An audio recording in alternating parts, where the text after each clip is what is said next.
I stopped acting like a know-it-all. You just have to ride faster. Tell that to Pico.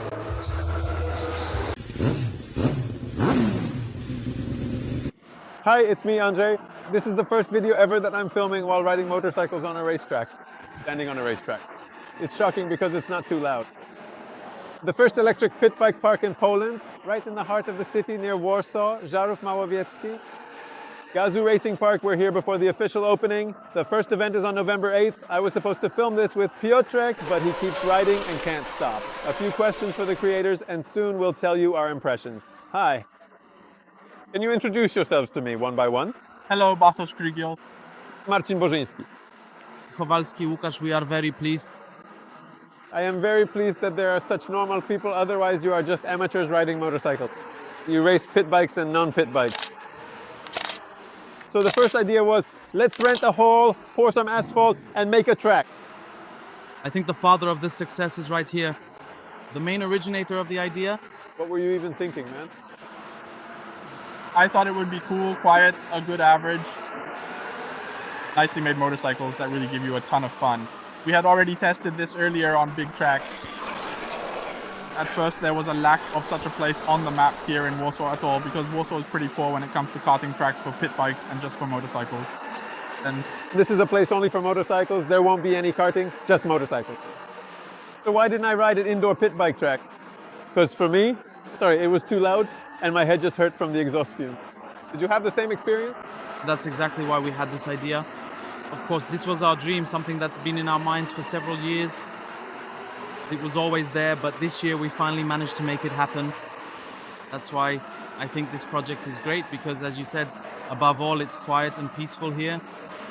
The motorcycles we have. There's sound, but it's actually very quiet.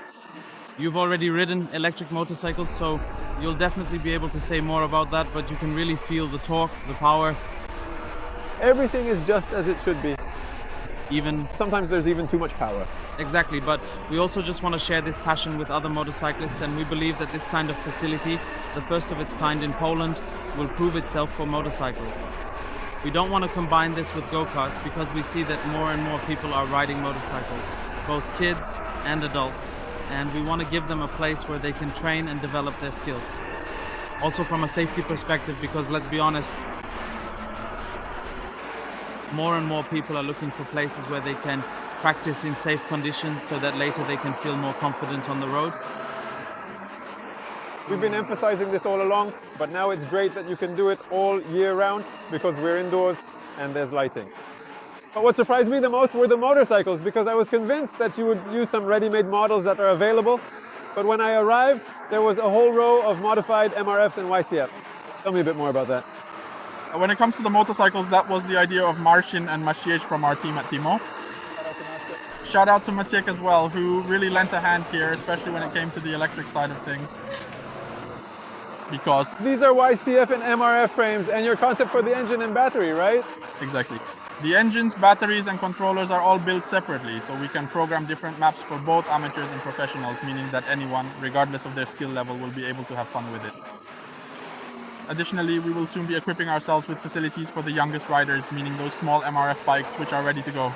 My son said, "Dad, when can we maybe come here again sometime soon?" Very soon, absolutely. Tomorrow. So in that regard, my 4-year-old is already starting to ride an MRF, and there will also be bigger MRFs for 8 to 9-year-olds. And I think that 10 to 12-year-olds will be able to ride our MRFs comfortably as well. With simply limited throttle response power.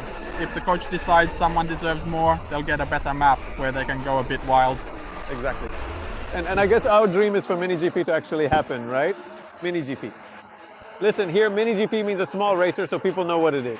So a small sport motorcycle. Listen, we could probably talk for a long time, but everyone is probably most interested in how it rides. And it's great that Piotrek came here. And now Piotrek Wysiekierski will tell us all about it. What he feels, because this will be interesting. Thanks a lot, thank you. Thank you very much. Thank you. An amazing project, really. Beautiful block passes, my friend. Piotrek, this is real racing here. You're really not nice coming here and overtaking everyone right away. You could have at least given us a little chance. Honestly, You know who was the hardest to overtake? Casimir. Casimir. And it's not because I'm thinking, oh, well, because I'll be careful. But really, when you think where to overtake him and he sees you, he looks out of the corner of his eye from one side and pushes you out. If you try to overtake him on the outside, he just pulls out and makes a blood pasta out of you, pushing you right into the barrier. Listen, now we know where it came from, how it started. I'm just as surprised as you are because today I called and said, hey, let's go to the hall to ride electric pit bikes, right? Yeah, like what, 3 hours before we showed up here? Yeah, exactly. And you say, but how is this supposed to work? Because you look at it and it's just a big box. I saw something like a typical office refrigerator for water and energy drinks. Yeah, and I could tell by your face that you weren't convinced it was going to work, so you... No, I was sure it wouldn't work. No, I'm just kidding. But listen, it was already recorded earlier, but actually go ahead, you can tell it again in short because you're more sensitive when it comes to things like this. I looked at it and my first, that it would deliver power nicely and so on, that I had no doubt it would work because after all, in Poland, we're pretty well known for this kind of technical stuff. Innovation in that. Innovation in everything digital, electronic, and wherever you can plug in a computer. Yes. But throttle modulation was a challenge for me because, try to get good throttle modulation with an engine that delivers torque so smoothly, a lot of Newton meters, right? Then it was super smooth and easy to handle, even on those more powerful maps. But I wasn't convinced about the battery placement for weight distribution. And when I went out, my first impression was that the motorcycle handled nicely and no matter what position it was in, it behaved just as it should. So when you open the throttle, lean back a bit and put weight on the rear, it behaves just like a normal motorcycle, like a good quality pit bike. And when you brake and try to lean it into a corner, it also behaves the same way. So the weight distribution is really spot on. Apparently they worked on this for 5 years. It looks like something they would have worked on for 5 years. And if I hadn't seen this motorcycle, if someone had just put a blindfold on me and sat me on it and I had to judge it only from my riding perspective, I would be convinced that this is a model already in mass production by some big manufacturer producing at least several or even a dozen thousand units a year. I've ridden that small MRF too, which is also really cool, but the throttle response. It's actually better in the guy's custom build than in that production MRF. Granted, that motorcycle is meant for kids. Yes, and on that MRF, I couldn't maintain a steady speed. You can accelerate gently. But at the constant pace, it's hard. You have to ride with the throttle open all the time on that bike. Kind of like a two-stroke, actually. Look, I don't know what that thing at the back is. Tell me, is it a cooling system, some kind of regulator, or what? The fact that it's at the back and not at the front just shows how much attention was given to that supervisor and so on. We have a kill switch, which is very important, so you can turn it off and shut it down so that no one accidentally revs it up or loses control. Yes. And once someone did lose control, even though everyone knows you have to be careful about it, it still happened. In my opinion, there needs to be a system for positioning these vehicles so that they're facing the tires and close to them. Yes. Actually, that's true. Having a safety feature on the motorcycle and telling people to be careful is one thing, but also you have to set up the pit lane in such a way that it doesn't allow for these kinds of mistakes. Yes? These kinds of situations, because they're going to happen, especially with electric vehicles. And very quickly about the differences, because there are MRFs and YCF. YCF is more sporty. And you'll say what I also noticed, right? In short, yes.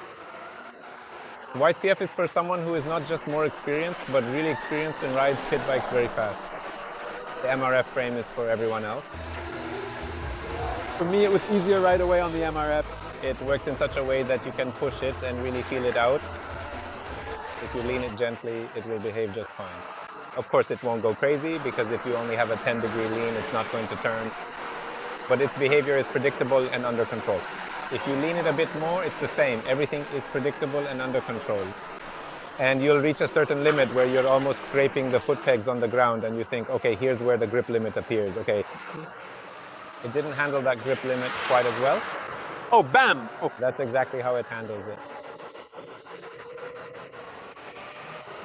Oh God, stupidity has to triumph, right? Yes. And that's more or less how it looked. When it lost grip, it would just snap away, and it was sudden and hard to control with the throttle. On the electric, where you have... That's something I'm curious about for the future, because we know that people can do amazing things with pit bikes. Sliding sideways, full drifts, corners, and so on. So I'm curious how the modulation will work really when the grip is lost. That's interesting. For example, I wasn't able to do slides on entry because with the combustion engine, on one hand, engine braking slows down the wheel, but on the other, it doesn't let it stop completely. And with the electric one, you can set the engine braking to help you brake through that barrier, but it won't even maintain low revs for you, not even a gentle slide. Not even slow wheel movement. And that's why it was, well, first of all, I don't know how to ride pit bikes. I'm just starting to learn because I never rode on dirt bikes since for me they were too loud and so on, and time. But with this one, I hit the inside of the corner twice. I just leaned it over, closed the throttle. And like you said, I was missing that little bit at low revs, so it would guide me a bit, you know. But instead it just closed the corner, and what you said, that you just have to ride faster. I mean, and about riding faster, that was actually referring to something else. Like I said with the MRF, that when you ride it, so to speak, testing its limits, it will always behave fine. And in the end, you just won't get any super sport sensations, but you can just ride it. And on the YC, when you're riding slowly and you don't have that lean, it's not great, because if you push the handlebars just a little, it'll lean in much more than you'd want. You make a small correction and the front will start to tuck in on you. For example, when you brake really hard, it sets up nicely. But if you release the brake just a bit too much, the front also wants to tuck in and the bike doesn't want to lean for you. If you force it, it leans in too much and it was just impossible to feel. But when you enter while braking and keep strong braking all the way through the entry and immediately go to maximum lean, and then you get on the gas and you're just at the limit at the front on both wheels on the rear throughout the entire corner, then it behaves well. And those are, in short, the kind of impressions you get from a sport bike set up in a sporty, almost race-like way, that when you ride it slowly, it handles terribly. And it only starts to handle well when you have those high G-forces.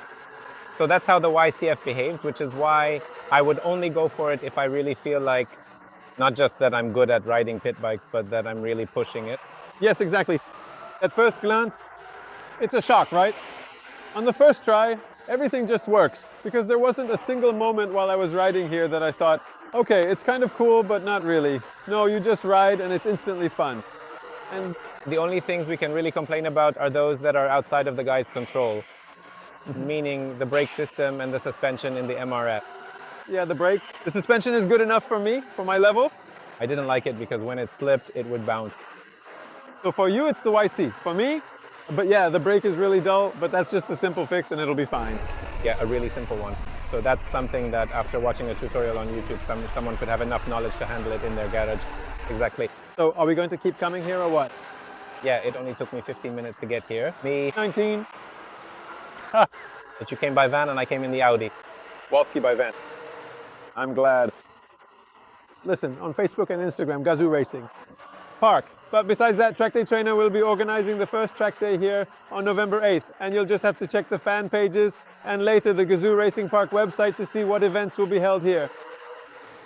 You know what I do here? A Christmas herring party. What is the meaning here exactly? We'll organize a holiday meeting for the motorcycle world here. Oh, That's a great idea. we're going to need an orthopedist. And my orthopedist, when I organized an event, ended up breaking his finger. I need to have a second orthopedist. Did he operate on himself? Yes. He said it himself, and he made himself a custom splint on a 3D printer to support the fracture. He's testing it on himself. We just need more orthopedists, that's all. If you know any, write in the comments. I'm an orthopedist, I want to ride pit bike. And if I had to sum this up in one word, the whole experience, I'd say awesome. Super awesome. Bye. Thanks for watching.